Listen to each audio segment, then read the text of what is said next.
જાફરાબાદમાં મામલતદાર કચેરીના બિલ્ડિંગનું ખાતમુહૂર્ત કરવામાં આવ્યું। જાફરાબાદમાં અદ્યતન સુવિધાઓ સાથે મામલતદાર કચેરીનું નિર્માણ થશે, જેનું ખાતમુહૂર્ત ધારાસભ્ય હીરાભાઈ સોલંકી દ્વારા કરવામાં આવ્યું હતું। અત્યાધુનિક સુવિધાસભર કચેરીનું નિર્માણ કરવામાં આવશે। અહીં ખાતમુહૂર્ત થતા નવા બિલ્ડિંગની કામગીરીનો શુભારંભ થયો।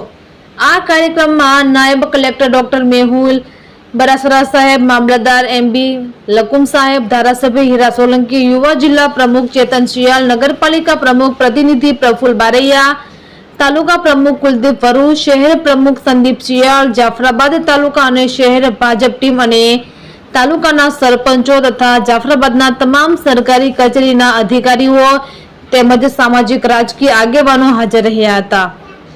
રિપોર્ટર જિગ્નેશ બારૈયા, જાફરાબાદ।